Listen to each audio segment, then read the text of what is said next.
The governments of the world cannot hide anymore that alien contact is happening.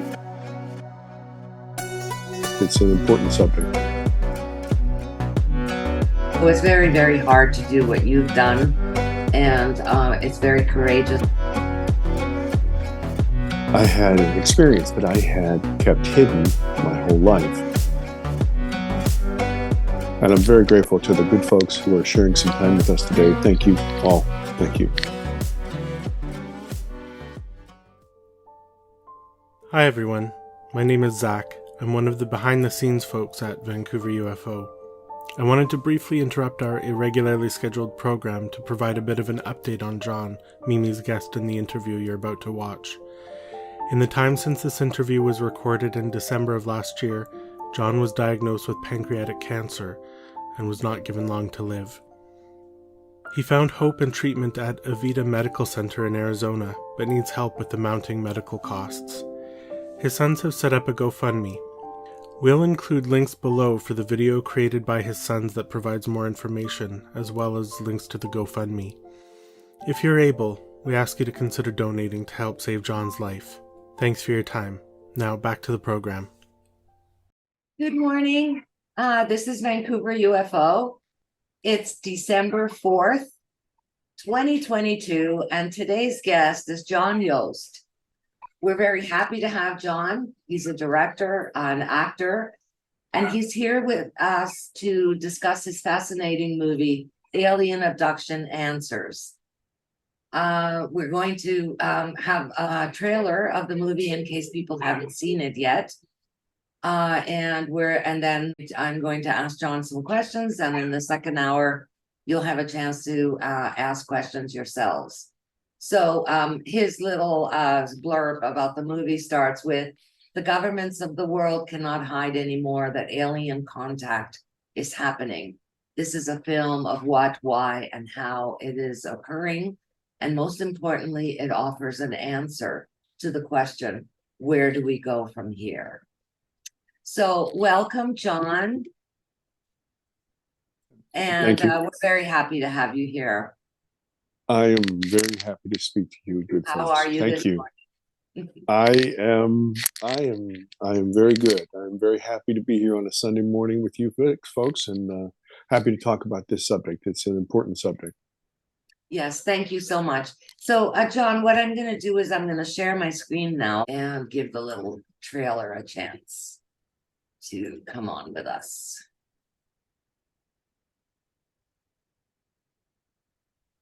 This is not communication, it's communion.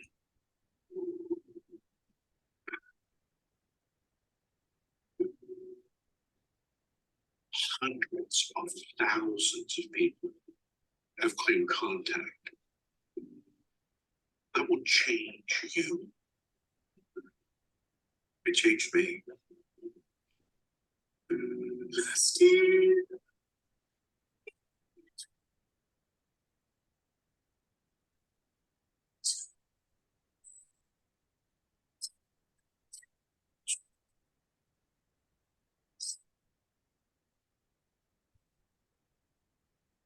This was something that I kept buried for years.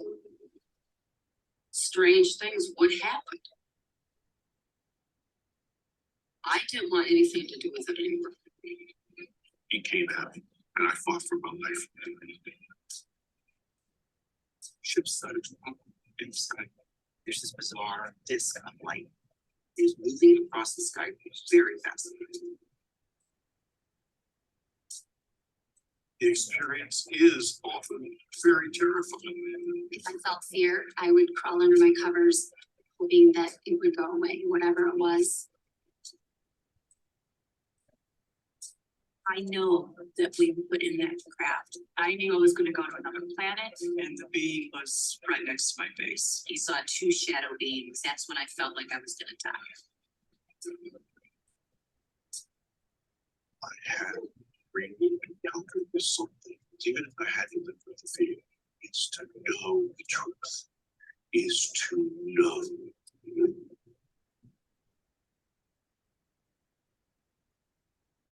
Okay, so John, a wonderful film. I was also very touched by it. Most people here know my story and they know that I didn't tell it for 50 years. So it's very, very hard to do what you've done. And it's very courageous and the movie is quite beautiful. So I'm very happy to have you here to talk to us about it. I have a number of questions for you, but one thing you just said previously to being recorded was that it was an accident. So can you explain like what the accident is? Because I didn't realize that that it was an accident for you to do this film. Yes, yes. Well, first of all, Mimi, thank you very, very much for reaching out and being so kind and sharing this time with me. As I told you earlier, I genuinely appreciate you and your work, and I'm very grateful. Thank you. You're welcome. And I'm very grateful to the good folks who are sharing some time with us today. Thank you all. Thank you. When I was a kid, 7-year-old kid, which was many years ago, I had an experience that I had kept hidden my whole life. And I lied about it, and that's a whole story, and that's part of the film and whatever. And I'd be happy to talk about that. But to answer your question specifically, I grew up and I'm a regular guy. I'm a regular job, went to school, making a buck. I'm an American, right? So we're making bucks, and and my job is today I'm a television and film producer, and I make commercials and long format and educational videos and stuff that you've probably seen on Food Network and Esquire and Fox and CBS and all that other stuff. That's what I do. And I was on, the reason I tell you all that boring crap is to say that I was on a shoot. And this was, I want to say, about 3.5 years ago. About 3.5 years ago. And I was in a place called Borrego Springs, California. Now, if people don't know what that is, that's a very arid, desert-like area. It's very flat. And we were doing a night shoot. And what happened was we had rented a very big ranch house. So it was a lot of rooms, but it was very flat. And so everybody could stay there, the cast and crew. And so we had been out shooting at night. We had come in after the evening shoot. And I was with my crew and techs, and we were downloading the material so we would have, 2 copies of everything. So if something got destroyed, And the rest of everybody went outside to the pool behind the house to have a nightcap. And I came out after a little while, and they gave me a glass, and they poured a little something in my glass, and I raised it because they were making a toast, and I saw this glint in the glass. And your mind searches for answers. Like, what the heck was that? And I thought, oh, well, that's the moon. And then I went, wait a second. It's not the moon. It's the new moon. We chose tonight to shoot because we could control the light. We didn't have to worry about a moon moving across the sky. So as I'm thinking this is like split second thinking, I'm dropping my hand, and I see right behind my glass, which happens to be about 30 feet above the house. Okay. My back is where the pool is here, and the house is here. And I raise my glass like this, and as I drop it, I see behind the glass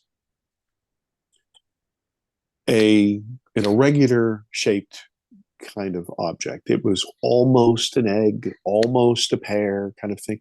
And it had a blue-green luminosity. And I'm looking at this, and my mind is racing, like saying, what the hell is, and I'm saying to myself, oh, that's a Mylar balloon. That's, like if you go to a hospital and you bring a get well metallic balloon, or, a happy birthday balloon, that sort of thing. And then my mind is checking me off and saying, this can't be that because it's as big as a Volkswagen. And I mean, it was close enough, Mimi, that I could have thrown a baseball and hit it. And I'm in total shock. one of my camera guys is directly to my left. His name's Scotty. And I turn and I say, look. And he looks up and he says, oh my. And as he does, as I said, there were people out with us. There were like 15, 17 people total. You hear from the crowd, they hear him say, oh my, and they say, what is that? Oh my, is that a UFO? What the hell is that? Blah, blah, blah, blah, blah. And everybody is this cacophony of voices. And I am staring at this thing. I'm gobsmacked. This thing moves so damn fast, kind of like a zigzag, and it stops right above my head. Now, I've said this before. I don't know if it was a second, if it was a minute, it was an hour. I don't know. But I felt something happen to me that I had not felt for 45 years. And so right after that, it zigzags away from me about 20 feet away. And I'm looking, everybody is staring at it, still commenting, whatever. It stops there. And then it just drifts off very, very slowly out onto the horizon. And as I said, this place is very, very flat. So we stared at it for a minute and a half or whatever until it blinked out. Well, everybody is chirping about it. What did we see? Oh my God, that was incredible. This. And I was dying. I was dying inside. And let me jump into the story here and just tell you what had happened when this thing was above my head. When I had my encounter, the way it felt, we can talk about the actual encounter, but when I was in it, I had no fear at all. I had no fear at all. And then I had a tremendous amount of fear. Because as I was nose to nose with this entity, this person, I started to feel, and I've said this before, if you've ever been on a beach and you feel the water roll up over your ankles and it starts to go back out with the tide, you feel the sand start to pull out from underneath your feet and you feel like you're going to fall back. That's the way I felt. As a little 7-year-old boy, I lost my mind. I was afraid. I was afraid, and I felt like I was falling. So that's part of the story. Anyway, I hadn't felt that all my life until then. And that same feeling brought back all the visceral fear and terror and trauma of that night. So I am remember, I'm in charge of this group now. Okay, so this is 3.5 years ago. I'm in charge. And so I make some stupid excuse about, oh, well, you young whippersnappers can stay up all night and drink, but I'm going to go to bed. I got business to do. And I make it back to my room and I barricade the door. And I shoved my bed up against the door and I put all my luggage and I sat in the corner and I cried like a baby. I cried like a baby. And I could not stop. And the way it felt to me was this: if you've ever been so cold, or, I don't mean to be crass, but if you've ever had a hangover and you've had the dry heaves, your insides can't stop shivering.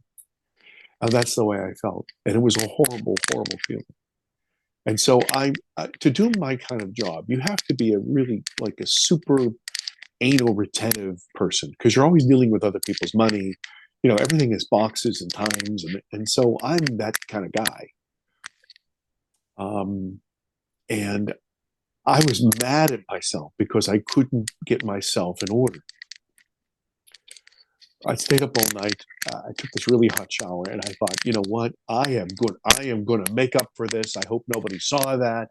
And I'm going to, square this away. And I go out there and I am immediately petrified of big sky and immediately petrified of big water. Now, the reason that this is such a problem for me is I have to scout locations.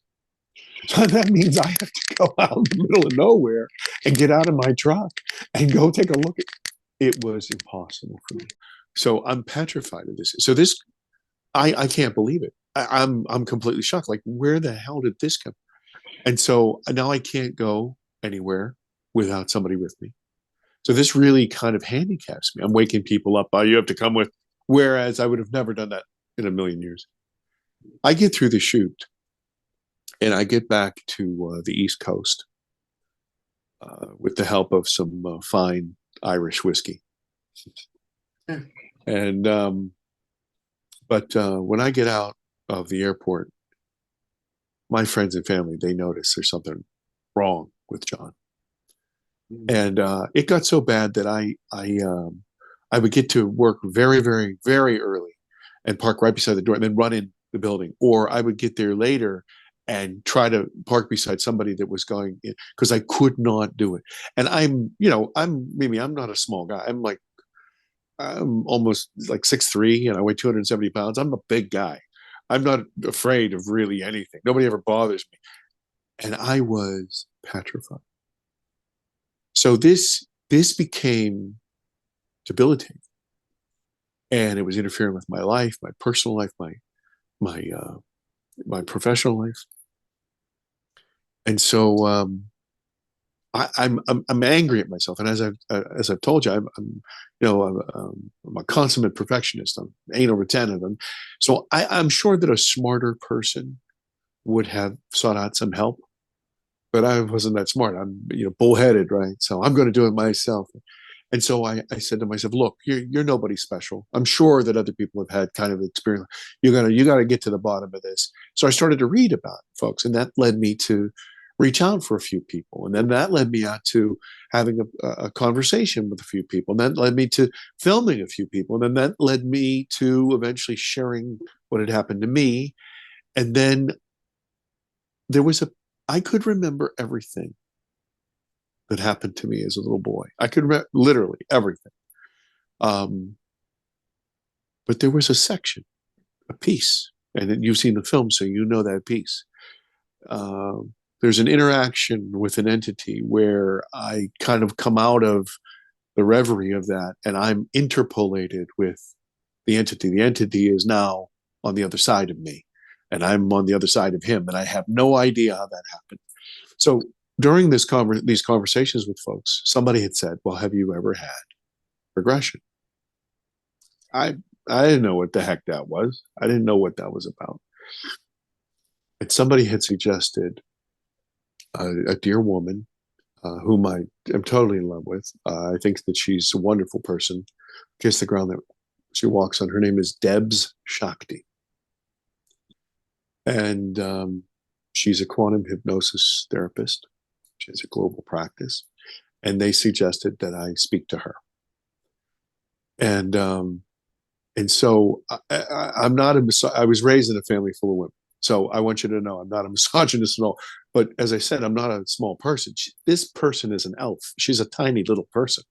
And I kind of chuckled to myself when she was talking to me about, how she was going to hypnotize me. And I thought, come on, I could fall on you, kill you. What are you talking about? You're not going to, you're not going to take over. And, I'm so arrogant because of the way I think of everything. And she said, look, Johnny, I'm not going to do anything. All I'm going to do is I'm going to teach you how to relax. And so you're going to relax enough to walk down that hallway that you built and open that door that you locked and open up that file cabinet that you stuck in the back of the room. And all you're going to do is see and report. Well, at this point in my travels here, I thought to myself, I'm starting to feel a little bit better being able to share this with other folks. This is going to be important. I want to film this. I want to make sure that I have a record of this. I don't want to do this once and then lose it. And that germ of an idea started me thinking about creating a film because I thought to myself, there got to be a bunch of people who are suffering like I am, who are suffering maybe needlessly, who are suffering because they just are ignorant. And so I said, I want to record that. And she didn't want to. She was totally against it. She said, look, I don't do this. This is not showbiz. This is not a magic show. I don't want people around. This is a very private. And so we had to come up with a whole configuration of cameras and everybody to leave the building and lock it up. And remote, and the event actually took, I think it was 6.5 hours. It was a very long session, and she had done a couple sessions with me prior to make sure that everything was okay, and things like take me to your favorite Christmas memory, that sort of thing. They were always wonderful, and so I had a really good feeling about what was going to happen, and then I was shocked to death when we actually touched this subject. But that is why the film happened. It wasn't because I said, you know what, I'm going to make a movie. No, no, no, no. This was a very private and scary and sad and lonely experience for me. Yeah. I know that's a long answer. I apologize. No, it's wonderful, John. There was the clicking previously, and I really didn't hear one part of your story there at So tell me. The place where you were. Borrego Springs? Yes. So when you saw the ball in the sky, a lot of other people saw it too. Oh, like I said, there were like 15 or 17 people with us. And then you were staring at it. Do you think that you were abducted into it? Or this was just to be frank with you, I do not know. What I've come to understand, and I don't know by what process this was, whether it was abduction or some sort of energy or some sort of trigger, if you will. When this thing flew over my head, I saw it and I was amazed by it, just like everybody else. But when this thing went zigzag, and I'm talking lightning fast, and it stopped directly above my head, that's when I was kind of, huh, and I felt that same feeling that I had felt before. And that's what was the first domino to start this whole thing. Sounds like it was a trigger. Yeah, it was supposed to trigger you into remembering. Yeah. So that's very, very interesting. Very interesting. So the experiences that you had as a child, they were to you at first. It was a very familiar kind of a superhero thing, right? It was, yeah. But then there was one that I wanted to talk to you about, and that was the one where the ant thing came. Yeah. I wanted to ask you about that because I've done a painting of an ant being that some people experience, but it wasn't like the one that you had in the film. That was pretty scary. So I wanted to know exactly what the interaction was about with that being, and why did it scare you so much? Sure. Well, please forgive me. I don't know. May I ask this? I don't want to put anybody on the spot. Has everybody seen the film? Or is there anybody here who hasn't? Because I don't want to bore everybody if everybody knows some of this information. Saw the film? Did you see the film? Didn't. Terry didn't see the film. But okay. So maybe it'll help. What had happened was this, just very briefly to get to your answer, is that my interaction. I was in a bathroom. I was 7 years old. It was late at night, like early morning hours, 2, 3, something like that. And I had been awakened by a noise, a buzz, a hum, not a click, but a hum. And so I went to the bathroom, and I was in there for a while, and I opened the door, and in the doorway, there was, to my eyes, a character that I had seen 1,000 times on television. Back in the 70s, there was a show called Ultraman. Ultraman was a Japanese television show. And Ultraman was this tall, like a giant guy, silver, with these huge eyes, a pointed head. And he fought the bad guys. So I loved Ultraman. He was my man, And so when I opened that door, I saw Ultraman. And he was standing right there in the doorway. And so, but the thing was, he was my size, and I was the smallest kid in my class until puberty. Poor bullies after that summer when I came back to school. But I was the smallest kid in my class. So he was a little guy. and we're looking at each other, and we got very close. And I mean literally nose to nose. And I felt no fear at all. And then something happened. All of a sudden, I started to feel that sand out of, that from underneath my feet. And I got petrified. And when I did, I started to flail like a drowning man, like you're trying to grab onto something. And I literally laid hands on this person, this entity. And I'm in this struggle, and there's a tremendous flash of light. And then there's all of these colors, like blue and green and red, and all of them. And it was spinning around me. And the way I've described it before is like it's like you're on a carousel or a Ferris wheel. It's going way, way too fast. And you can't, or a speeding bullet train, this sort of thing. You can't make out the landscape, and it's moving. And I felt like I was moving, but I couldn't tell. And I was losing my balance and this sort of thing. Well, I'm in the middle of this fight. And when I come to my senses, I am no longer in the bathroom. I'm in the hallway, and this Ultraman character is in the bathroom. Okay. Anyway, there's more to that story. But what happened was when I did the regression, I found out, probably no surprise to all of you good people, that was not Ultraman. That was somebody else. That was somebody else. And this is the character, this person, this ant person that we're talking about. So it was always that ant person. It was never that Ultraman. And so that's why we go into screen memories. And I don't know, just a note about that, I don't know if that was me as a little boy shielding my mind from this potential trauma, or if it was somehow placed into my mind as a familiar figure so I wouldn't be afraid. Okay, having said that, this ant, and I didn't identify him as an ant. People have later on said ant, and so I kind of glommed onto that.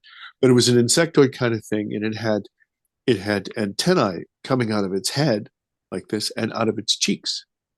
And they were not really like an exoskeleton. They were more, they had villi coming out of them, almost like deer antler, almost, but they were truncated.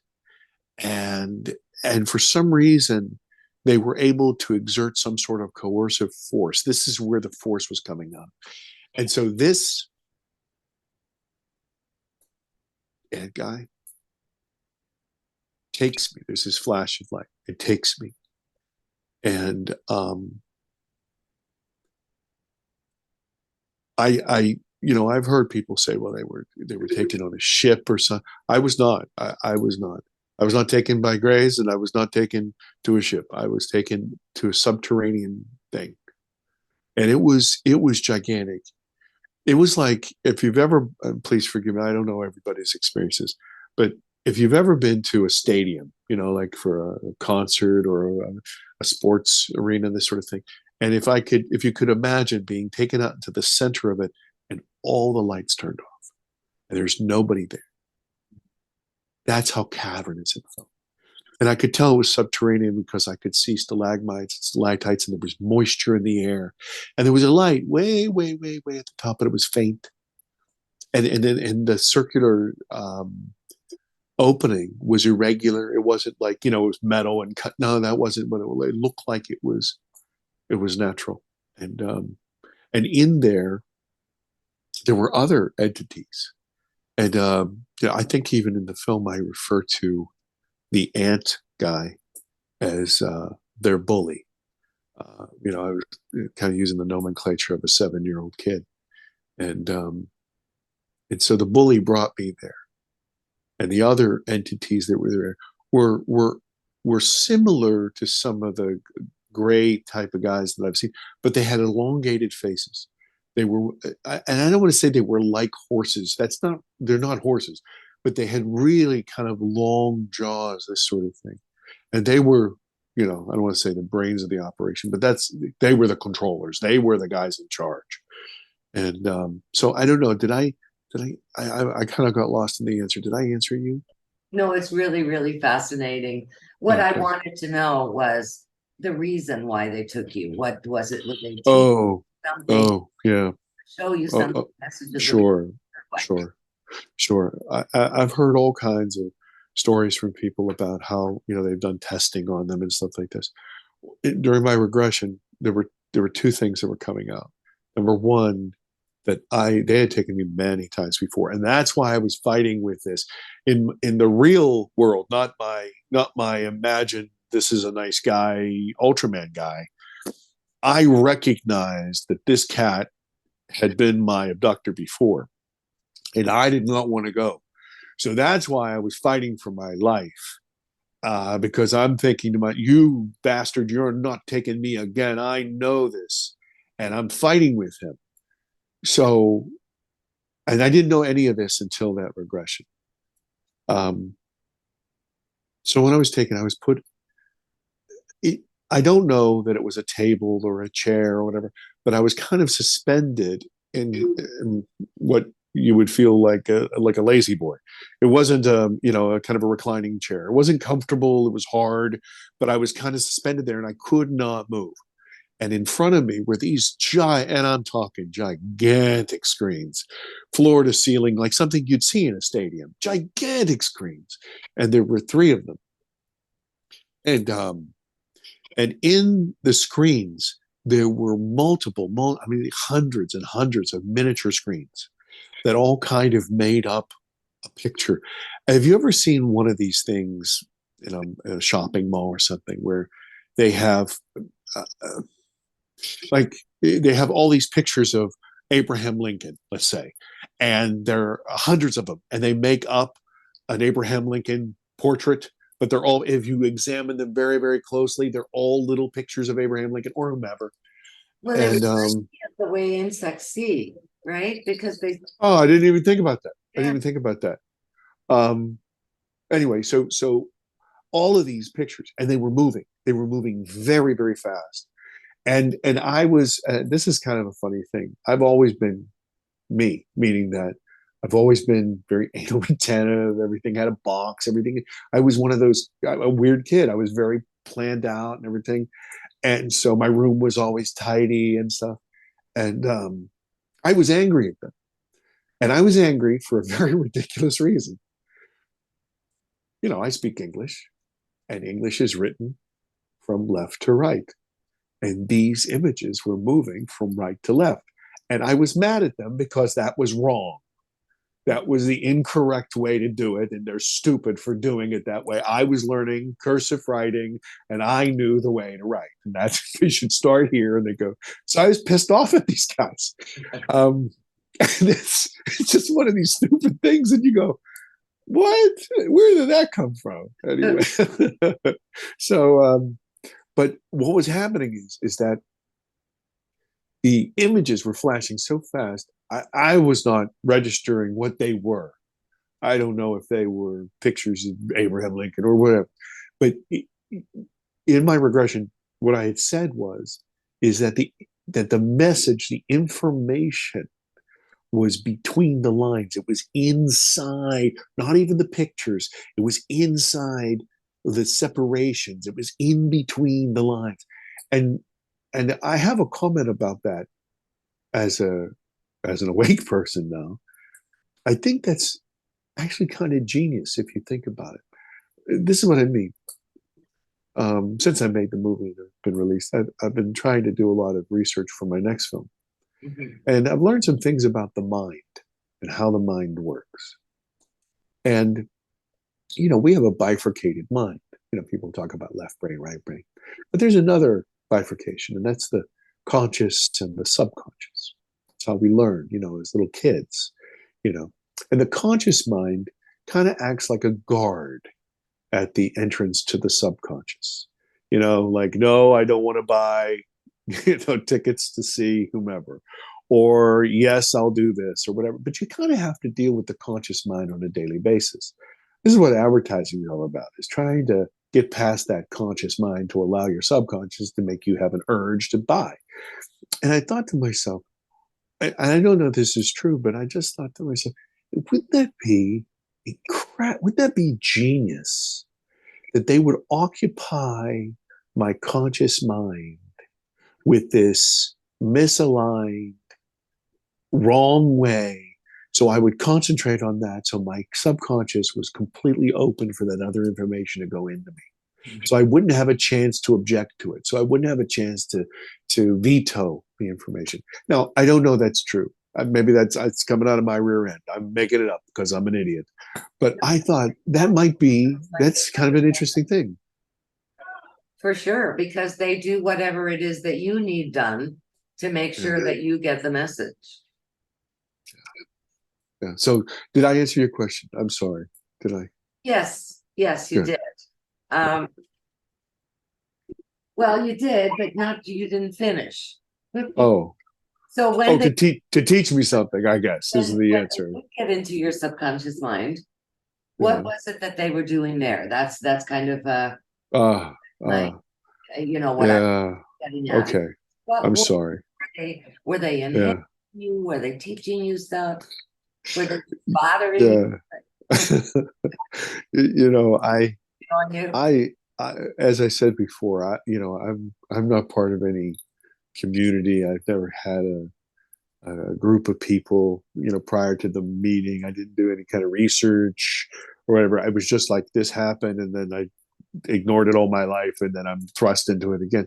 So, so I've bumped into a lot of people who have missions, and they know what they're going to do. I think some people on our stream here today know exactly what they're about and what they're supposed to do. God bless you all. I would really love to know what my mission was, but I'm not special in it. I really wish I was. I tell you something right now. I wish I was. But I don't have any kind of special powers, and people have psychic abilities and they're artistic. Man, I must be a dud. They must have thrown me on the side because I'm plain Jane. I am really plain Jane. The thing that was clear to me, and actually I say it in the film, is that in my lifetime, my physical lifetime today, there is going to be a series of events that will beyond all peradventure be clear to humans everywhere that we are not alone, that we are in fact a part of a huge microcosm, and that we are cohabiting this and many other planets and spheres and dimensions and all this other stuff with other things that are going on. And our ideas of being the top of the pyramid and the most sentient of the sentient will come crashing down. And in the film, I say that it will be, almost the best of times, the worst of times. There will be people who die. There will be people who live. There will be people who suffer. There will be people who will embrace and be joyful. It will be wonderful and beautiful and terrifying, because this experience is ego shattering. We live in our world, and I'm talking about here. You're here. We all woke up today and we pressed a button and we got magic coffee that came out of nowhere, and we pick up a phone and we can talk to somebody in Mexico or Pennsylvania or wherever, and we get into our air-conditioned car and we go to an air conditioner and we think that we're in control. And a meteorite could hit you, but you think that you're in control of your life, and you think that you're in charge of what's going on. And literally, this is a fabricated reality, because we are literally not in control of anything. And what we do is we mitigate circumstances through our tech.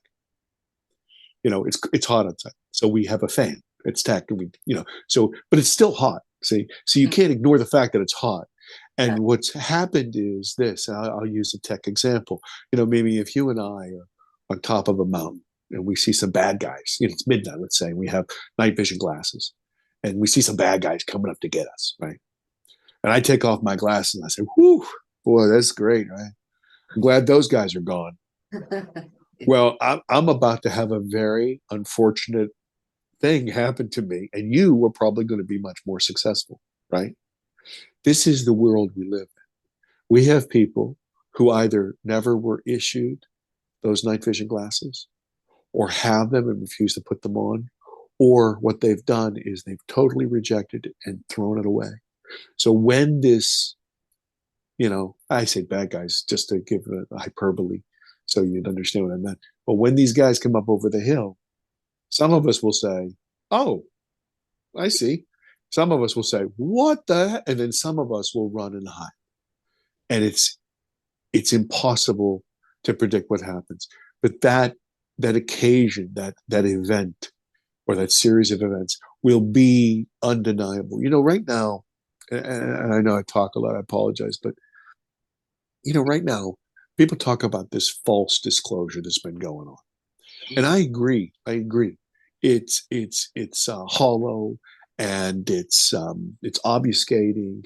But there's something, and I have to say this to you. I feel something different in the world. And let me share with you this example. In my mind, there are really three types of folks. I mean, there are all kinds of folks, but there are three types of folks about this world, this thing we're talking about. You've got the people who stare at their feet, and they're looking at their calculator and their stocks and bonds and news and whatever. And they say, you guys are a bunch of idiots, and you wear tinfoil hats, and you're morons, and blah, blah, blah, blah, blah, blah. Okay. Then you have the philosophy people who sit around the campfires with their pipes and their smoking jackets, and they say, I guess mathematically somewhere in the universe there could be something out there, but what does it have to do with me? And they couldn't get here from there and there. Okay, you got those folks. And then you've got people like you who are living the reality. The people who are online with us now, they're living the reality, and they're dealing with it the best way that they understand. Okay. So watch this. They have all these press conferences, and people are like, well, yes, we're the government. Yeah, we kind of lied. We kind of lied. Yeah, we do have these things. Yeah, we don't know what they are. They might be the Russians. Nobody likes that. Okay. Might be Chinese. Nobody's buying that either. Okay. It might be us, but we don't know about it. Okay. You're liars. And I don't understand why anybody's surprised by that. If a shark bit you, you would say, well, that's terrible, but that's what sharks do. Governments do two things. They tax because they need money to do stuff, and they control. They control how fast you go. They control where you live. They control how much money you have. They control. That's what they do. Okay, so they're controlling the information for whatever reason. We could talk about that forever, ad nauseum. But they're controlling us. But what happened was something that was, and this would be very interesting to know. Either they did it on purpose, or they did it subconsciously, or they did it because they were prompted to. Watch what happens when this information comes out. So they say, yes, there's something out there. Yes, we're not quite sure what it is. Yes. So this starts the ball rolling. And these guys, these cats, these ladies who stare at their feet, who calculate their stocks and their bonds, they say, wait a minute. You mean that our government's doing, what the hell are they looking at? And for the first time in their lives, and there's a nuance here, the first time in their lives, they look up. They look up. Now, they look up with two qualifying issues. Number one, they look up with expectation, because other people are seeing things that they're not seeing. How can that be? They're the smartest people in the room, right? So now they want to see it. And also, they almost have a duty, because now if there's something up there, there's a form I can fill out, and I never knew this, and I can report it to the DoD, and this is a process. This is a real thing. Okay. Then you go to the philosophers. Well, what? Wait a minute. They do. Oh, wow, that's amazing. That's really interesting. Well, I always thought that. Well, what does this have to do with? Wait a minute. They're using my tax dollars to do that? What are they looking at? And they, under the same kind of circumstances, look up for the first time with the expectation and the duty. And then the rest of us are like, well, welcome to the party. This is a paradigm shift. You've heard of the butterfly, effect and this sort of thing, or the drop of the pebble in the pond. This is a ripple which literally changes the paradigm. And there are people who, ignore it. But I'm telling you, in the mainstay of people, This is starting to change people's perspective. And the moment that everybody looks up or looks in or looks out or realizes that we are not the top of the pyramid, that allows our minds to accept the possibility of other. Mhm. And that is the doorway. So I have to tell you, I know that a lot of people are upset about this false disclosure, but I don't think it's false at all. I think it is the harbinger of these events that some of your other guests, I know some people are online, I think this is the harbinger of all of that disclosure. And it won't happen through the government, as everybody has said. It won't. It will happen organically. Mhm. Yeah. Anyway, that's just my 2.5 cents. Sorry. Almost like predictive programming, which we're getting in a lot of our media and movies and everything, so that people are kind of like, well, maybe they exist, and then if we see them in the sky, they're not going to freak out, or maybe they'll freak out. I don't know. I hope not. But the government is bringing the story that it's danger, and that's why they're finally looking into it. So I think that there'll be a certain amount of people that are, going to want to make war with it. Sure. But yeah, it seems to me like it's not the government that's going to do the disclosure, but they're kind of opening the door for us and making it okay for us to talk about it, think about it, right? Where before it was absolutely taboo. You were a nutter if you had these experiences. That's great. So John, there's something in the movie that I loved very, very much. And Just one thing? no, there was just I'm teasing. my takeaway in the movie, my takeaway of the whole thing in the movie, besides the traumatization and all of this other stuff. And even Whitley Strieber, he was traumatized. You have him in the movie. He was very traumatized by his experiences. And then later he learned the reason why they were, and that they were actually bringing light to his life. But what I really loved in the film is kind of the way that you end the film, saying that we are the mission. And I just wanted you to talk about that a little bit. There's been a few people who've said that on this show in different ways. And I tend to believe that. And that's why as we were talking before, I don't really argue with people when they tell me stuff. I don't challenge them. I accept the stories as they come in whatever way that they were able to see it and open up to it. But yeah, if you could hit upon that a little bit, that we are the mission. Yeah. If you don't mind, I'd like to address something you just said, though, in conjunction with that. You say you don't confront them or whatever. I'm an old guy, and I know that maybe we share some things, and some people here are a lot younger than me, and some people are maybe older than me. But when I say hear me, I mean hear me, what I'm about to say. There's a lot of political guff and people taking stance and putting flags in the ground. I own this piece, and and then I hear this term, my truth, and I hear it everywhere from all kinds of people, and I smile because I think, I was born in '66. If you would have said that back then, they would have said, well, that's an opinion that no one else shares. That's why it's yours. And I kind of laugh about that a little bit just because the language has changed, right? But I have to tell you, just like everything, you can evolve, you can mature, and I've matured in my view on that, and I'd like to share that with you. There's an old analogy. I'm sure everybody on this group has heard this. You take 3 scientists and you throw them in a black room and you say, "Hey, what's in there?" And somebody yells out, "It's a whip." And the other person says, "Are you crazy? It's a snake." And somebody, "Are you nuts? This is a boulder." And you turn on the light and it's an elephant. So one scientist says the tail, the trunk, and then the one's leaning up against it. Okay, now watch this. These are the smartest people in the world, right? So it's not because these people are dumb that they're telling you and they're standing by what they've said. It's not that. And there's no obfuscation and there's no duplicity or subterfuge. These people are reporting exactly what they're experiencing. 100%. And that's why they're so damned adamant about it too, because they know. Okay.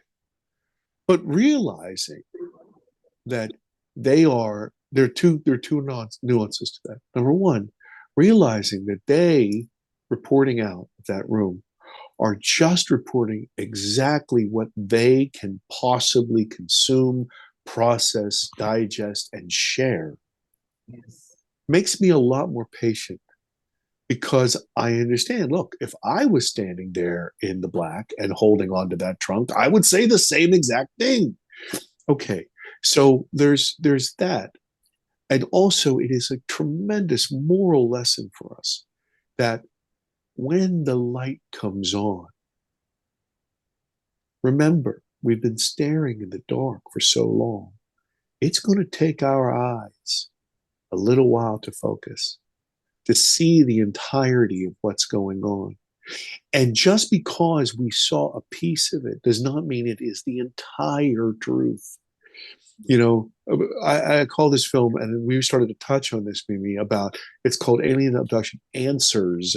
Somebody took me to task about, oh, you're a mystery answer. No. This is a path. You have to get through your ignorance. You have to get through your fear to get to this point where you can go, holy crap, I'm not the center of the universe. There is so much more. I am cohabitating with all of this other stuff. Maybe I should just shut up for a second and look around. Maybe I should observe. Maybe I should take this in. Maybe I should listen more. And by the way, I think the world would change a lot if people did that in general. But okay, so that's having said that. And I'm sorry, Mamie, I'm getting old. I forgot what you had asked, but I was going to lead right into it. I'm gonna sum it up actually from what you said. What you had said in the movie that I really plugged into was that, we are. Yes. And I believe that these things come to people in different ways, like the elephant, the tail, the trunk, Sure. Just to wake them up. Yeah. And the fact that they're waking up is the mission. That's the mission. I agreed 100%. And that's right. That's why I actually did the preamble, is because that is the end of the equation. Here's the thing. You, me, us, all of us. We are so much more than what we see. We are so much more, and we are part of so much more. The analogy I've given in the past is this: if you and I were standing beside a pond, and I put my face into the pond, and a fish swam up and saw my face, well, I don't look like any other fish it's ever seen, right? And so I move like no other. I pop out, and then I disappear into nothing, right? So he tells his fish friends, right? They come up and they say, "There's no evidence. You're a liar or a fool," right? But here's the core of the truth. That face, that vision, that pop in. This fish has no concept that face is just what he can conceive. There's a head attached to that face. There's a neck. There's a body. There's an agenda that's completely different and separate from the fish, the pond, their world, everything. But it's the most important thing that's ever happened to him. So some of these situations are an accident. Some of these are just, you were just happened to be in the right place at the right time.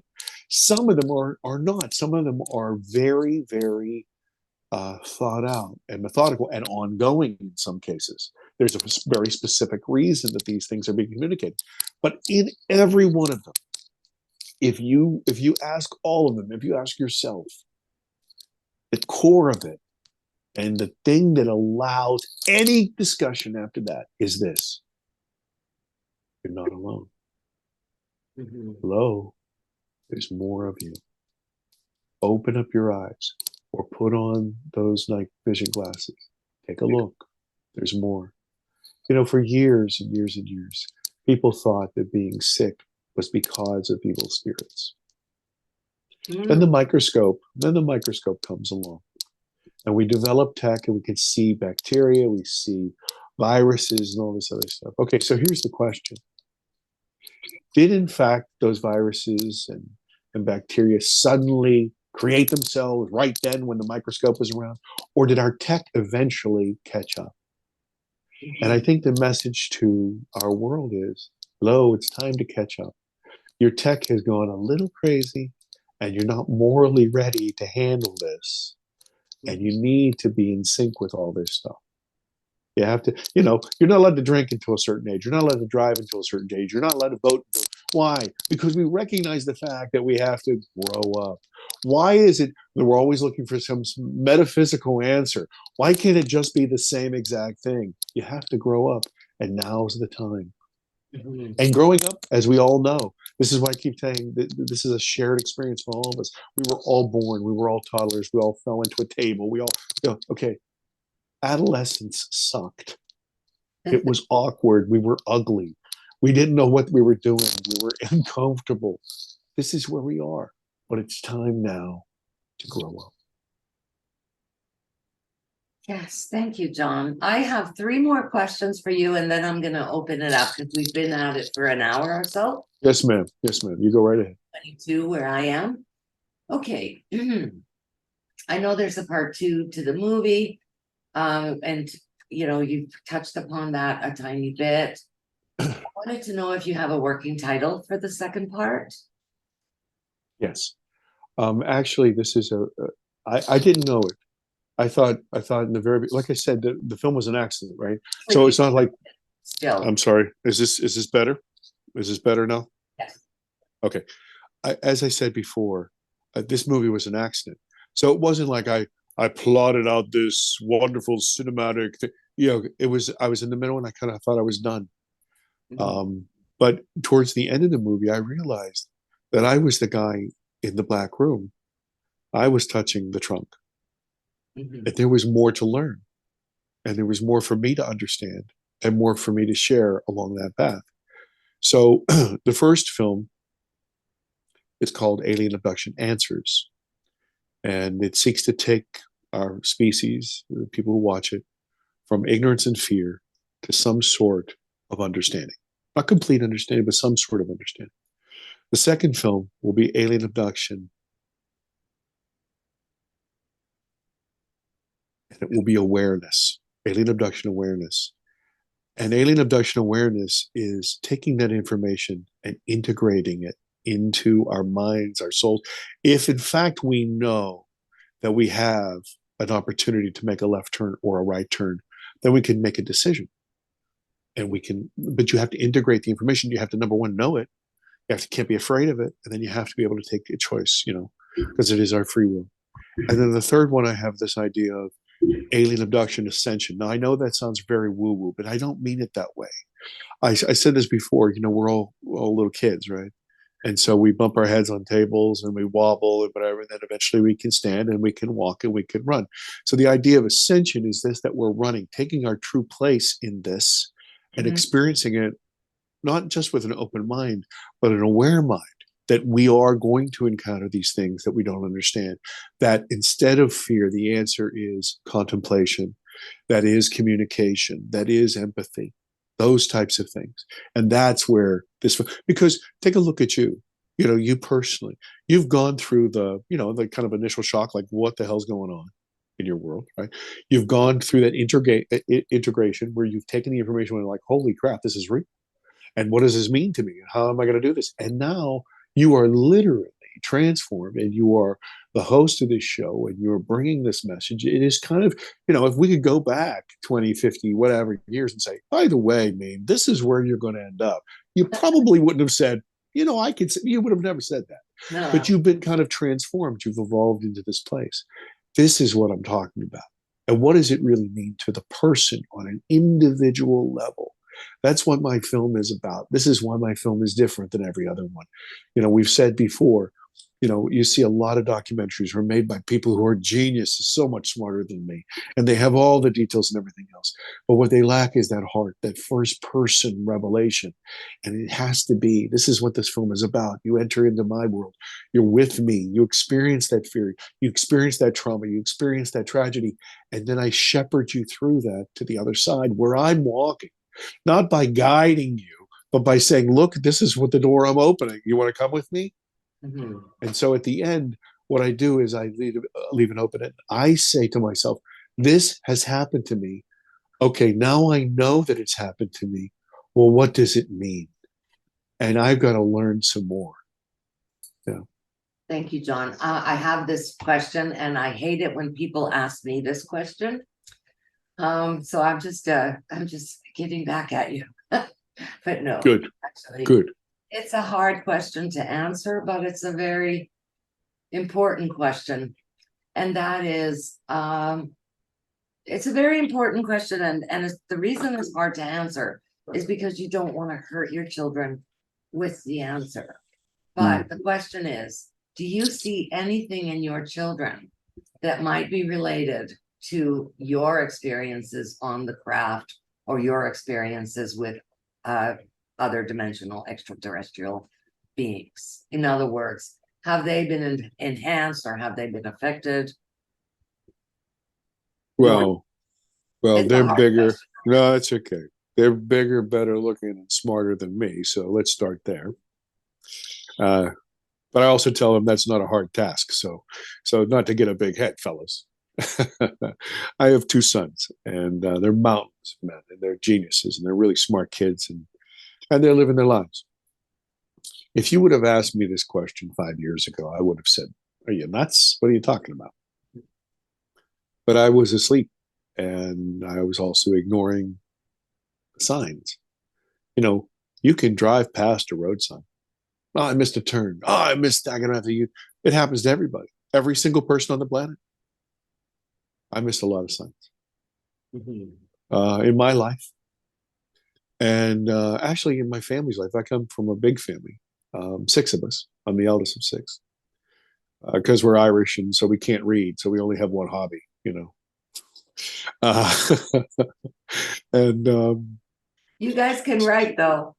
yeah. Right. Well, maybe sing a little, maybe I don't know. Anyway, so the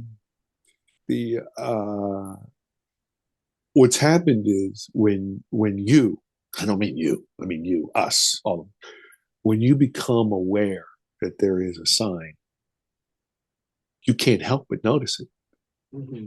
And so what's happened is I never talked. When I say I never talked about it, I never talked about it.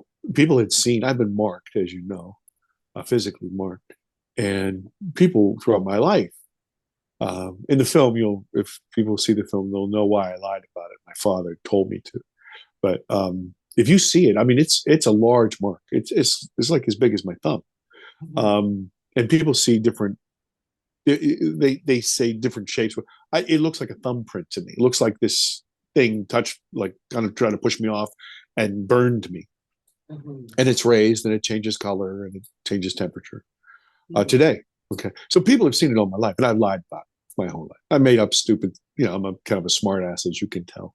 And so I was bit by a shark, was shot, somebody stabbed me, hit by lightning. But you know what it did? It diffused the question, right? You're an ass, Yost. Then just let it go. Well, then I didn't have to talk about it, because anything would have been better. Anything would have been better to say, listen, I want to share the most intimate part of me and tell you that this happened to me. It was not going to happen. Couldn't do it, especially with my personality type. And so I didn't share this with my kids. I didn't share this with my wife. I didn't share this with anything. And when the film was coming out, Dad makes commercials. Dad makes TV shows. Listen, I got to let you guys know this is going to come out that you're gonna really scratch your head about. And then when that happened, then a flood of comments came, not only from my sons, but my sisters, my brother. It turns out that it turns out that almost everybody in my immediate family has had something. No, my parents are passed, God bless them. But almost everybody in my immediate family has had something to do. And they're very hush hush and very private people. They don't talk about it because they know the penalty that I'm paying right now. I mean, I was just at a wedding and half my family wouldn't talk to me. Would not even recognize that I was in the room. It was painful. I have friends who just will not associate with me, who were my, best friend, will not. This happened to me, John. Yeah. Yeah. So this is the thing. This is the thing.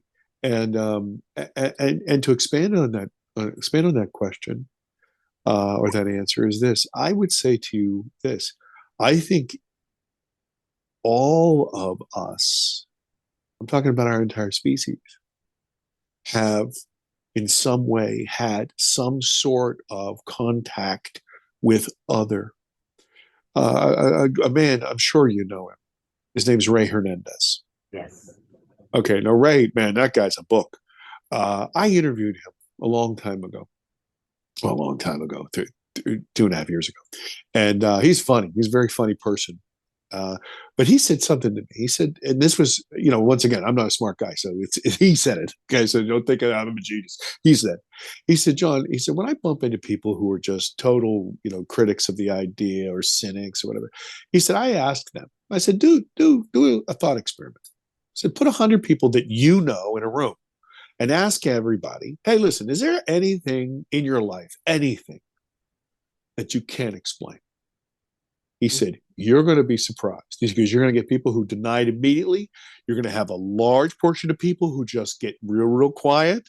And then you're going to have a bunch of people out of there who say, no one's ever asked me that. There was this. So I have this feeling because we are not alone. We kind of answer that question because with the supposition that we are alone, but we already know we're not alone. So of course, if everything is around us, we're going to invariably bump into it. And it would be the exception to the rule if somebody hadn't had some sort of experience or some sort of unexplained. Now, they might not recognize it. They might not register it. They might have passed that road sign. But I think the answer is yes. Thank you. Okay, so last question. Speaking of road signs. Yes, miss. If you could put a billboard in every huge city in the world, what would it say to humanity? Whoa. See my movie. No, it would be no, it wouldn't be that at all. See my movie. That's fine. No. That's just me being an ass again. There's I don't mean to wax religious, but there's a great verse in the Bible in Psalms. It says, "Be still and know that I am God." I think some sort of riff on that, like be silent, shut up, listen, or I don't want to say look up because look up is misdirection. Up is yes, but look left, look right, look down, look around, look in,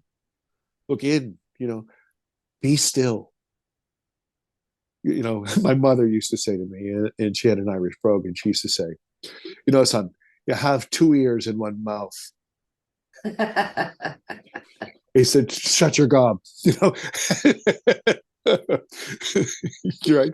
So I think that what we have to do is, we were teasing earlier before we were online about, people are so damned set on being right.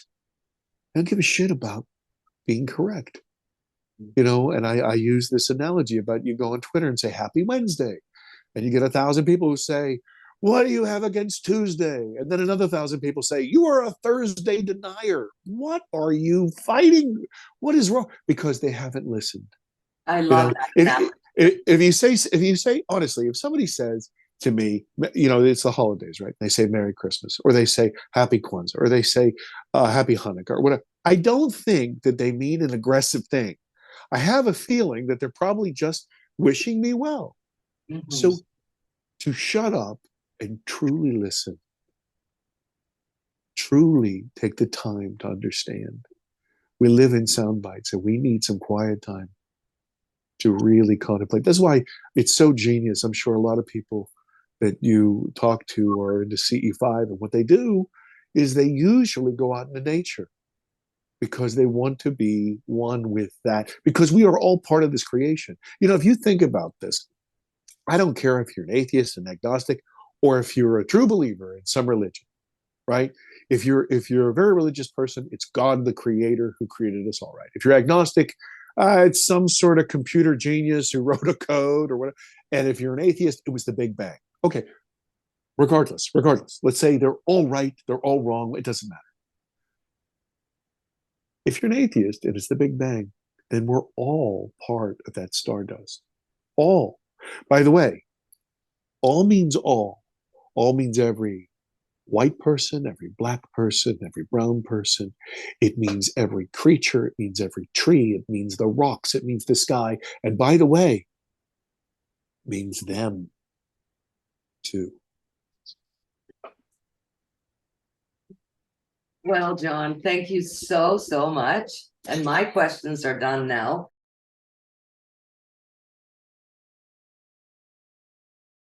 If anybody would like to have a little break, like a couple-minute break to get up, let me know.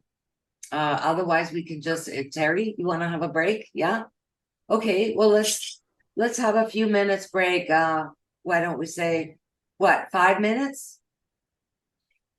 5 minutes, yes? Okay, or 3 minutes. How about 3 minutes? Because we've been we've been at this for quite a while now. So a couple minutes, 3 minutes, and then we'll see you again for your question and answers. Yeah, I'll just be here, Mimi, whenever you guys get back. Okay, all right. So I'm gonna put myself on just my little picture, and I have to run upstairs. Okay. But thank you so much, John. Oh, thank you. Thank you. So much. And I hope Thank my you. questions weren't too silly. No, what are you talking about? They were brilliant. They were brilliant. I thank you very much. And thank you. Okay. Sure.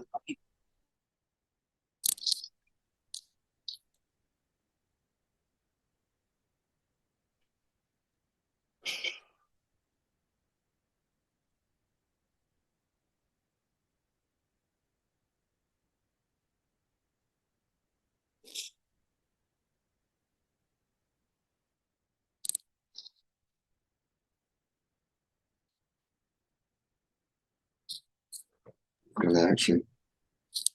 Hi, John. Hey, Terry, how are you? Very good. I was intrigued by your story. I've got a lot of questions for you, and You don't have to wait till they come back. well, I'll ask the important ones when everybody gets back, but I want to ask some personal ones. Sure. Your event, what year did that happen? 1974. It was 1966. 66, right? Well, I was born in 66. It happened when I was 7 years old. Ah, okay. I was just kind of curious. And you were saying that they seem to be like a kind of ant person or being. Yeah, the being that took me from my home was I have, yeah, I'm sorry, let me just preface this by this. You know, a lot of documentaries that you'll see are done by, researchers and this sort of thing, but really aren't experiencers, or maybe they had experience after they were a researcher. And they're not really movie makers, they're not filmmakers. So, but I'm a filmmaker and TV show maker. So I have access to really, really great prosthetic folks and really great editors and this sort of thing, right? So the recreation of the entities in my film are very accurate to what my memory. And I never considered him an ant. After the regression, I never labeled him an ant, but he was about. I'll just describe him for you if that's what you want. He was about I want to say maybe 4 feet 6 inches tall. He had a kind of almost like a potato head, or a pear head, very large dark eyes, and he had 2 sets of antennae coming out of his head like this. I say he, by the way. I don't know if it was a he. I'm just, I'm just saying it. And then out of his cheeks like this. But they weren't like exoskeleton. They were more. They almost look, to my mind, they almost look like branches of a tree. Sort of fleshy. Actually, they have some mobility. It's interesting that you say, but they had villi like hair, and they were truncated. And he was able, I say he again, he was able to use some sort of, it seemed to me, coercive energy or power to make me comply through those. That was the conveyance. Mhm. Yeah, anyway. I've had my experiences as well, and they predate yours by, you can be my son. That's how old I am. I'm 74. Hey, Dad. And I had mine in 1953. And I had a sighting of a typical flying saucer with my mother and my younger brother at the time, and he was only 1 year old, and we were living in Quebec, St. Jean's, Quebec. My father was in the Air Force, and roughly around November 1953, we had this sighting, and then I suspected a couple of days later the ETs came into my bedroom. And I could see them as I can see you. They came right through the wall, and my impression as a 5-year-old is that they were ghosts or little men. People say, "Oh, that must have been the Greys." No, I don't accept that term, and it's a racist term, believe it or not. Anybody who labels beings as reptilians, insectoids, etc., etc., etc., as far as I'm concerned, is labeling, and we don't know what they are. They're a being. Great point. They're intelligent, and they're obviously here to study us. And you suggested that they may be helping us to mature and advance and awaken. I agreed with that to an extent, but I believe there's other things going on that a lot of people are either ignorant about, or they just do not wish to go down that path. And that's the path of, I call it spirituality, regardless of which religion you follow. However, these beings came through the wall, and my impression was that they were like Casper the ghost. And the thing that I found was there was 3 of them, and they were determined to make contact with me. And as a 5-year-old, I freaked out, and I woke up my mother. She came in and asked me what was going on, and I said, "There's little men behind the door." And and she says, "You're having a bad dream." And she goes and she looks, and there's nothing there. And I said, "But they were there, right?" And so this happened at least 3 times.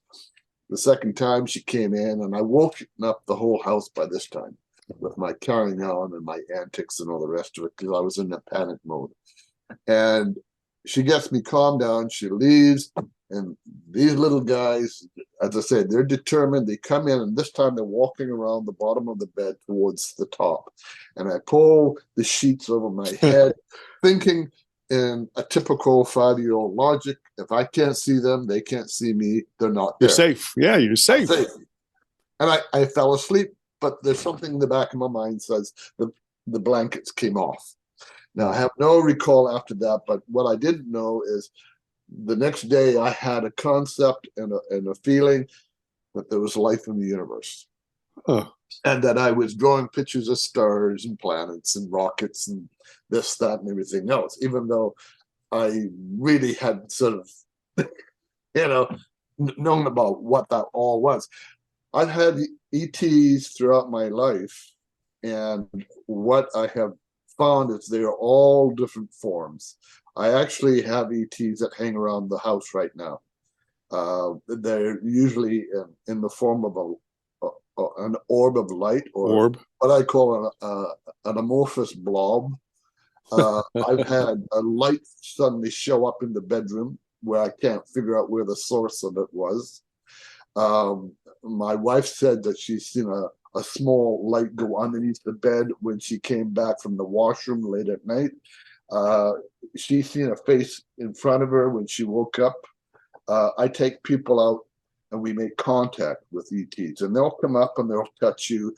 You can't touch them because they're not, there's nothing there physically.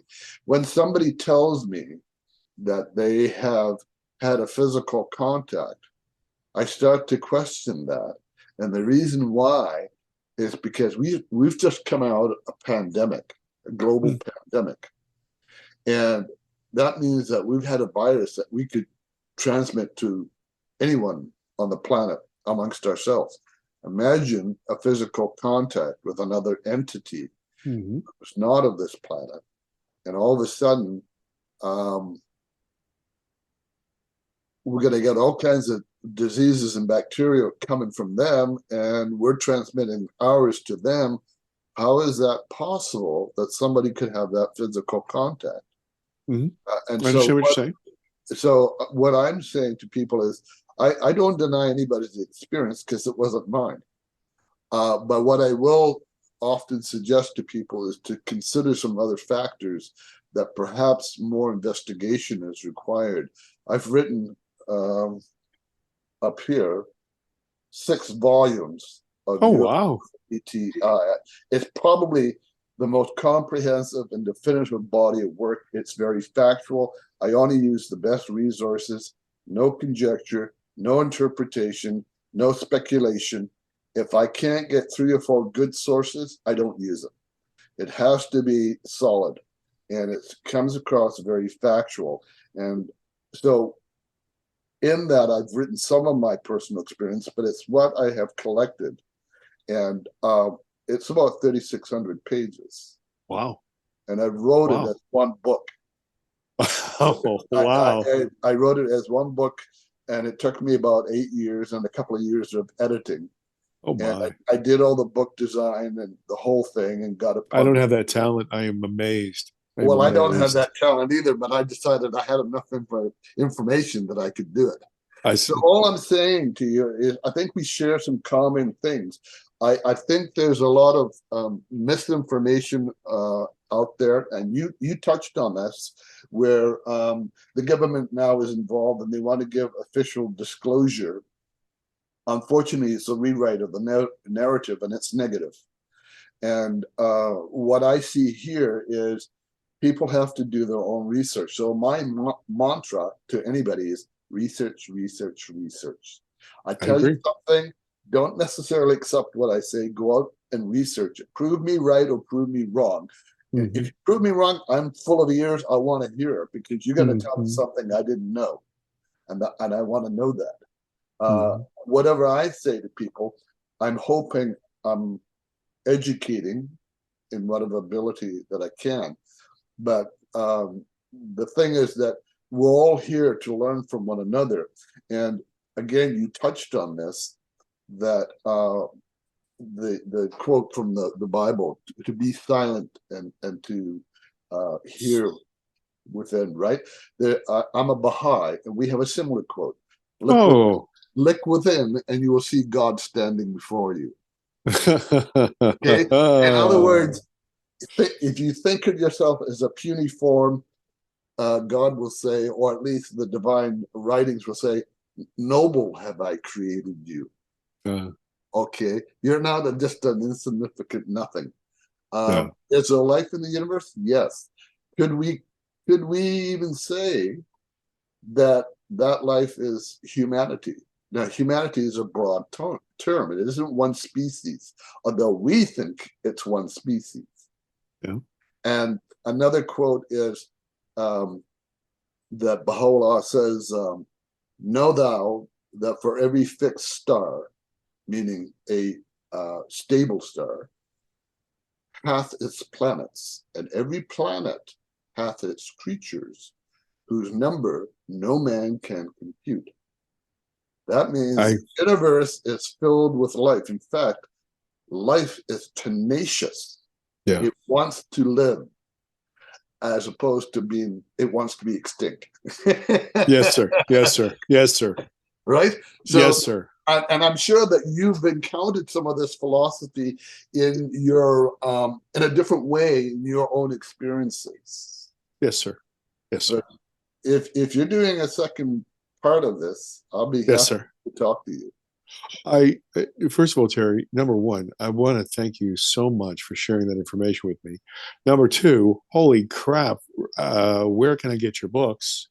And because I'm a bibliophile. I love to read. I love to read. Excellent. I'd be very interested to get your books. And number three is this: I am working very, very hard for me personally to understand what's going on, and in fact, you haven't seen my film, but there's a funny little thing in there that you would probably get a kick out of. I'll share it with you if you don't mind. But what I wanted to say was I would love to open contact with you so I can discuss this with you. And if I do receive this funding, I hate to say I'm prostituting myself for it, because I refuse to allow funding to change the messages, right? But the one thing I was going to share with you, Terry, is this: there's a little segment in the film where Elon Musk is successful and he sends a rocket ship to Mars, right? And out of the rocket ship comes somebody from Kenya, and somebody from Sweden, and somebody from Germany, and somebody from Turkey, and somebody from China. And a little Martian guy comes out and says, "Okay, who's the Earthling?" Right? And so, in addition to that, I allow for not only the differences in genetic makeup and history and evolution and dietary changes, but in addition to that, I allow for different agendas. You know, my agenda was, or the agenda of the individuals that I was dealing with was education. But when you touched on spiritual, I absolutely agree with you. But I also think there's a medical component to it. But it might not be the same cats. As you say, there are planets forever and life is teeming. And so I allow for other agendas out there.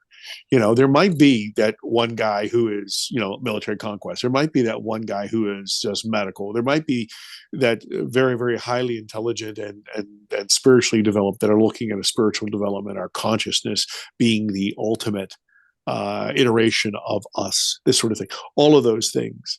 And, I am, so I'm very, very fascinated, not only with your opus, but in addition to your insights. I would love to continue that conversation. Well, John, I just and for everybody, I just put the link that for Terry's videos on Vancouver UFO channel. Oh, wonderful. Thank you. And where he's talking, there are several videos, but the latest Wonderful. one where he talks about his latest book. Wonderful. Actually, there's 3 parts to that video. So that's the link there for everybody if you want to see that. Thank you. Any other questions from anyone for John? Terry was. Barbara. You're muted. Okay, there we go. Hi. Well, a couple of things. Beyond, the phenomena, if I'm involved with a group of people out of Sedona, and of course, Sedona, and our exploration is how to communicate, how to connect, in ways that we can just, create some sort of a connection with them. How, beyond, being pulled up into a spaceship or having them walk into our bedroom in the middle of the night and so on and so forth like that.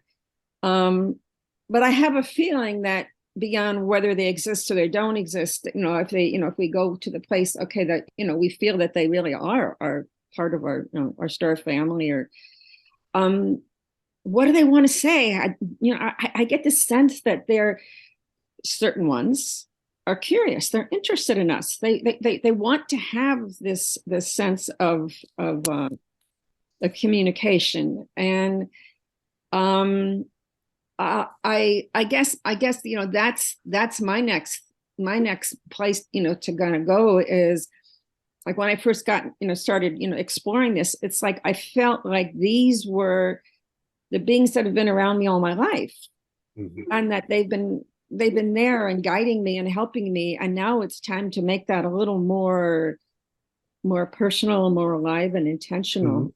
And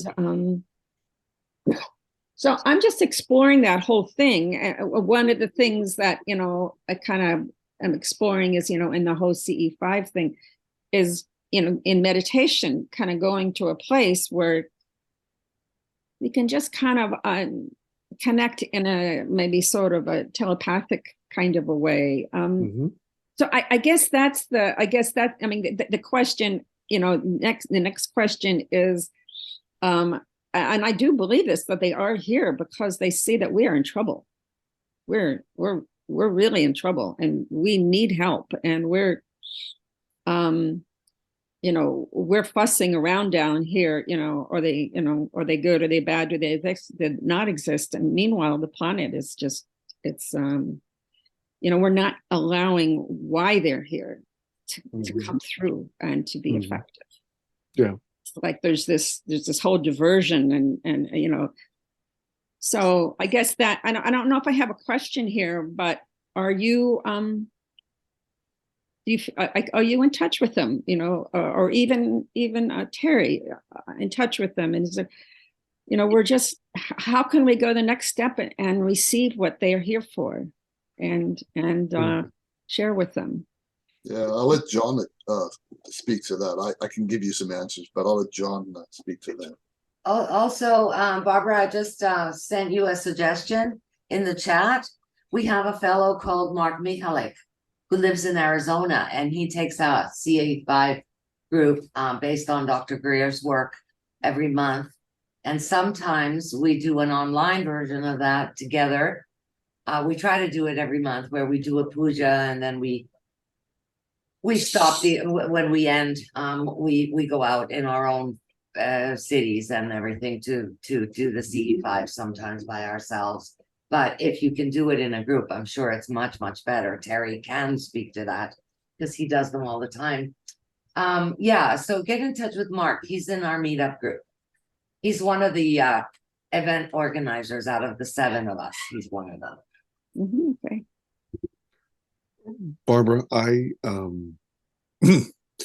even though my film is called Answers, I don't have any answers. What it was is it's really about me searching for answers.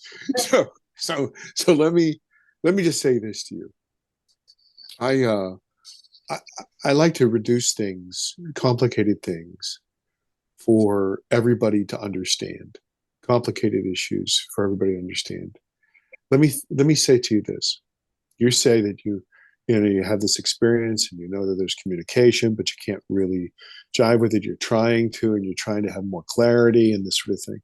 In most of these occasions of interaction, you'll see that, sometimes, rarely, there's verbal communication, but mostly it is telepathic. It is energy. It's energy. And the reason is because, look, if I spoke German and you spoke English, but I walked up with a big smile and gave you a hug and shook your hand and gave you a kiss on the cheek, you'd probably realize that I mean no danger and I'm wishing you well, because emotion is universal. This is why music is universal.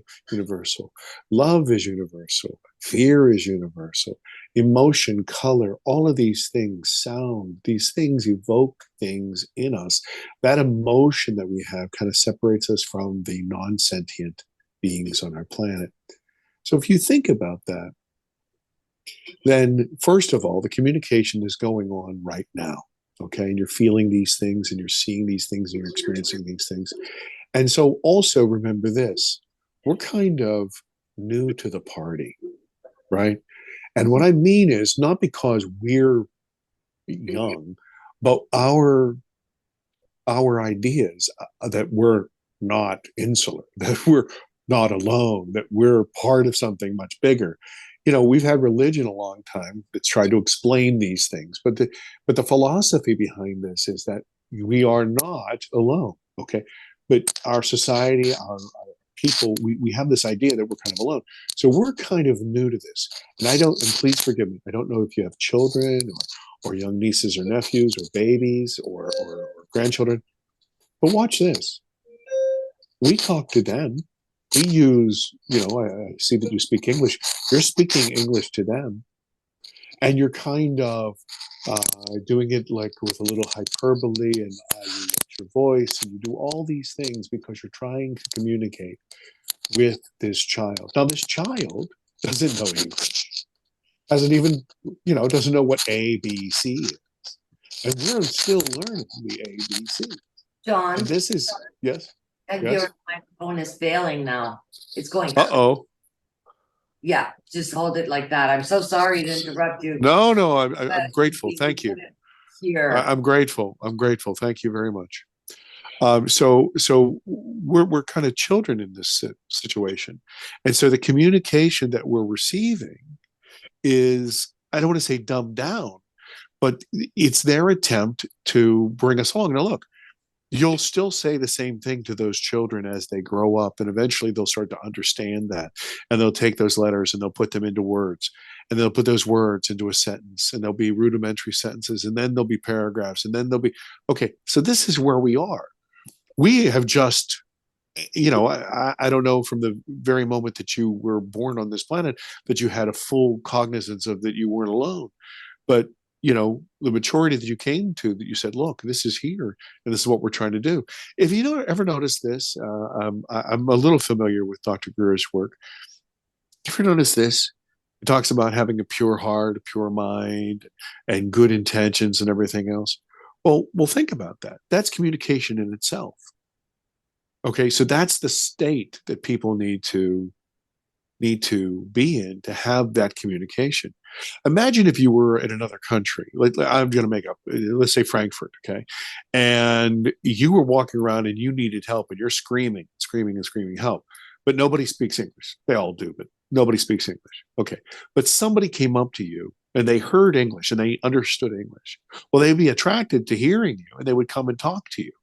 Okay, because they spoke your language. I think that's really what the CE5 is that these elements, these entities, these life forms, these consciousnesses are everywhere. But what happens is, as they sail through the ether, they see a light.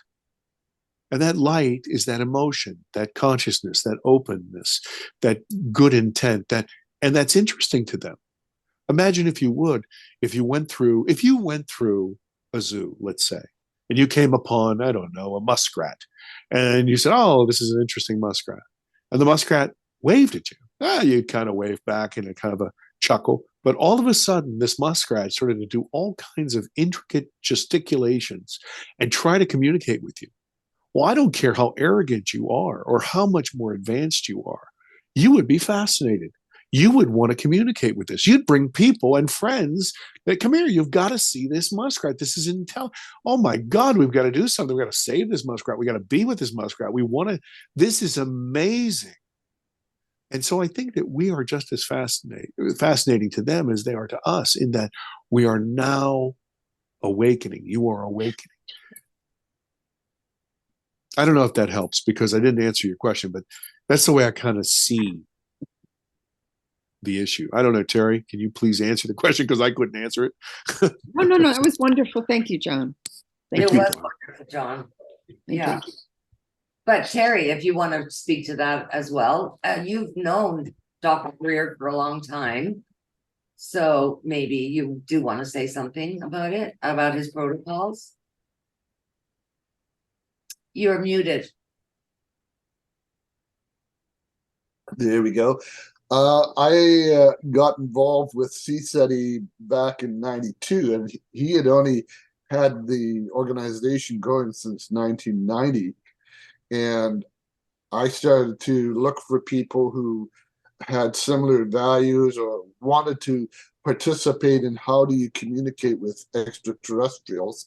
And the protocols that Dr. Greer lays out as the CE5 initiative have the components or modalities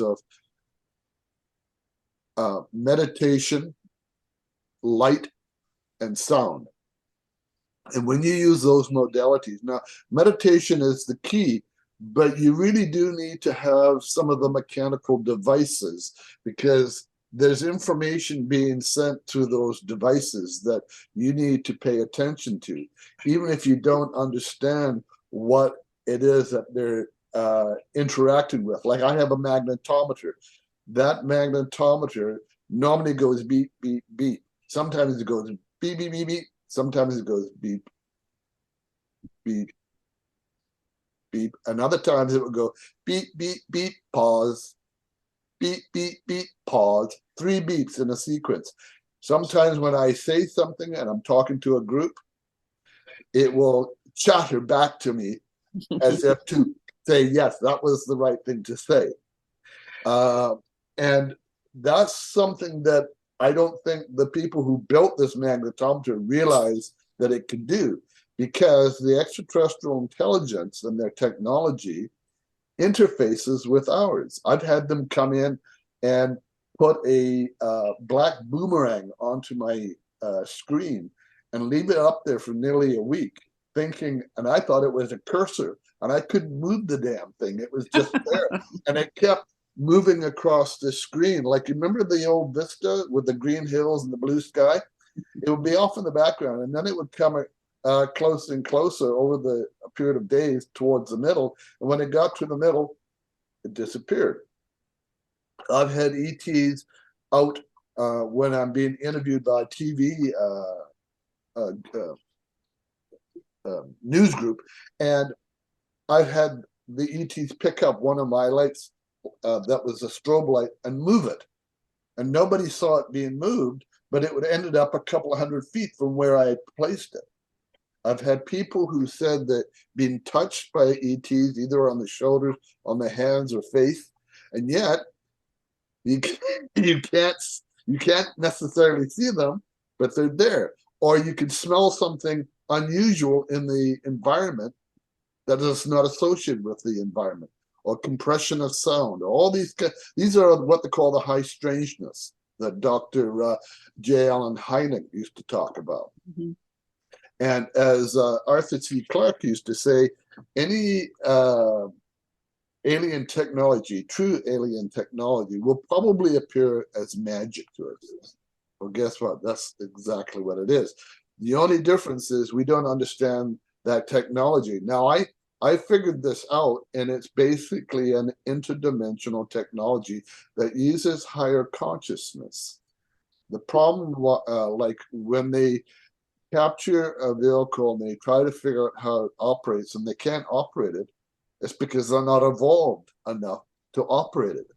In other words, if I were to have a fingerprint scanner or an iris scanner look at my eye, and it will recognize me because nobody else has those fingerprints or my eye coloring. It's the same thing with their spacecraft. Their spacecraft are built for that individual, or for the individuals who will be a part of that craft. And so it's like a fingerprint. And this is why they sometimes will take out what they figure is the engine and put in a control mechanism and an atomic power plant and try and operate that craft. And sometimes they do, but the problem is it's leaking radiation all over the place because it's not designed to take that type of power plant. Their power plants are different. They're solid state. And when the ETs that I saw came through the wall, that was an indication of their interdimensional technology. And the fact that they can come up and touch you, but you can't touch them, means that, again, they're demonstrating that. I've had people in my group who have had that experience. And so anybody can make contact with ETs. You just have to be open to it. And if you're open to it and you follow a certain protocol, you're going to have that. I would say do this with some friends. Don't really do it by yourself, because you may not understand what's going on, or you may become panicky and all the rest of it. But when you're doing it with at least 2 or 3 people or more, yeah.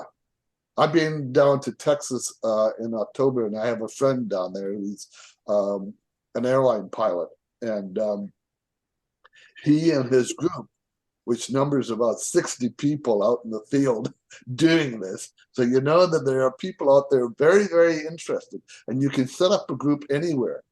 I mean, I have a group and I invite people out, but I only do it a few times a year because I have other things that I'm doing. But I encourage people to just get out there and look at the sky and look around you, because it's not all up in the sky. It's sometimes right around you. And if you're perceptive and receptive, you're going to experience that. I wanted to tell you something, Terry, when you said, how could we share germs and things like that? When I had my abduction, the very first thing that they did is they put me in a disinfecting chamber before I was allowed to go into the ship. And they only took my shoes off. I had all my clothes on. I remember perfectly what I was wearing and everything.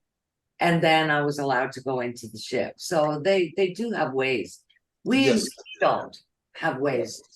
Yeah.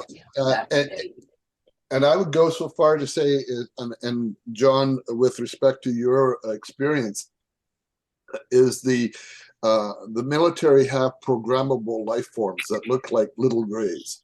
And the problem is now, how do you tell what's real and what's extraterrestrial? And they do that deliberately. And sometimes a lot of what they call abductions that are happening are these programmable life forms. And some of them are not just look like grays, some of them look reptilian. And I write about this all in my books. And it's fascinating because the cloning and hybridization programs of the Black World of Science has been going on for some time, like for decades. And cloning has been going on in humanity's lifetime through taking the best, say, cow and having it interbreed with a good bull to get a better animal out of it. And it's the same with horses, and it's the same with dogs and everything. That's a form of cloning, but it's cloning in a sense of allowing Mother Nature to create it through pregnancy and all the rest of it. But the stuff that is running around, and I can tell you that Greer talks about this, and that there are underground bases in the southwestern United States. There's some in Canada, there's some in Britain, there's some in Australia, there's some down in Brazil. And in fact, wherever you can find a nation that is friendly to the United States will probably have these underground military factories, which is where they make these beings. And there are people who have come out and said, I've seen this firsthand. And Dr. Greer has interviewed them. So these are firsthand witnesses, not somebody who's saying, well, I think this is what's going on. No, these people have seen it. And so the thing is that what I'm saying here is, even the craft that flies around, I use the adage, if it looks like nuts and bolts, it's probably man-made. If it looks like a ball of plasma or fluorescent light, and it can pop in and out like this, not take off, but pop in and out of existence like that, that's probably extraterrestrial. And when you say that you've been on board and had your experience, and I'm listening to what you're saying, I know that those ETs took precautions. And so in my mind, I'm saying, okay, that sounds like a real event, because I know of other stories where something very similar to that had occurred. But when somebody says I was levitated out of the room and out through the windows or up through the roof and on board the craft, and then they did this and this and this and this, I'm saying, oh, that's fascinating. Was that in a physical form or an astral form? And they say, well, it was in a physical form because I could, feel the table and all the rest of it. And I say, well, then how did they get across the the cross contamination of bacteria. Because if they didn't do any precautions in the case of what you're saying, Mimi, I'm wondering if that was a real event or whether it was a programmed event, an agenda. Right? Well, you know, we have to be really careful out there because never know.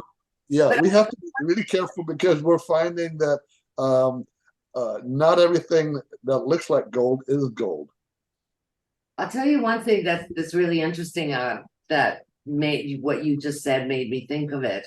I was speaking with Miles Johnson yesterday, and he's had a lot of interference with his videos, his writing. A lot of stuff has been taken.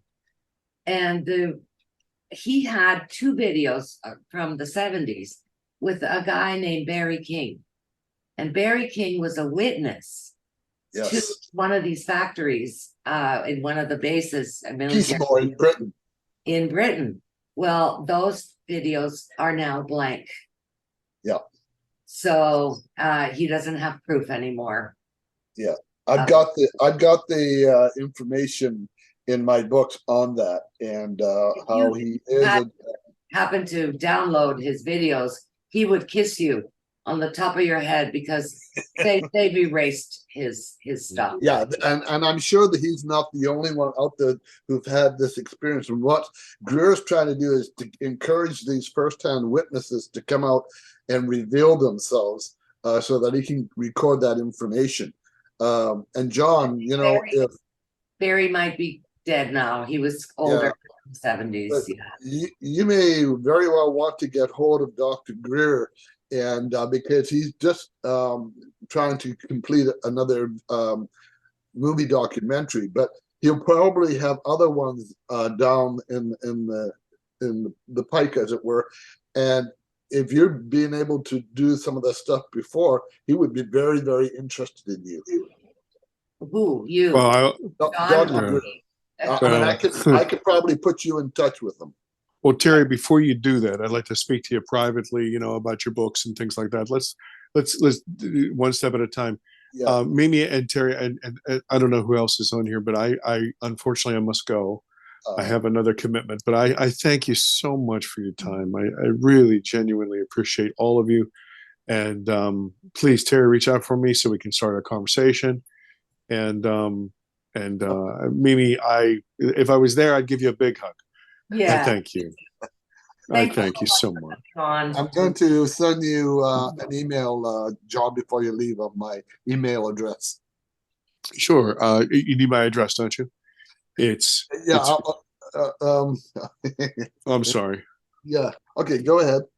It's all one word, Rhino Yost, which is RYNOYOST@gmail.com. Oh, okay. Rhino Pictures is the company that I made the film. Yeah. Okay, well, mine is, I'll just tell you that it's Tibando, TIBAND. Yes, sir. At TELUS. At TELUS. At TELUS.net. Beautiful. Yeah, Beautiful. so I'll put it on the message, and then you've got it. Okay. Thank you, my friend. Copy the link, John, for the because the chat will not be in the video when I make the video. So if you want to copy that link to his talk, it's a 4-hour talk actually about his book, Terry's. Wow. So that's the link that I put there on the That's outstanding. Thank you so much. Clapped at the end of it. It was really, really quite an amazing. Yeah. Well, I thank you. I thank you again. I thank you very, very much, Mimi. I appreciate you, and I'm so happy. I'm so happy. I'm thanking God that your health is on the mend. Thank you. Thank you for talking. Lovely. Absolutely. Thank you, Terry. And have a wonderful evening. Yeah. Be safe. Be safe, everybody. Thank you. Thank you, Barb. Thank you, everybody. Thanks to everybody who came. Bye-bye. Thank you. Bye. Bye. Bye, Raul.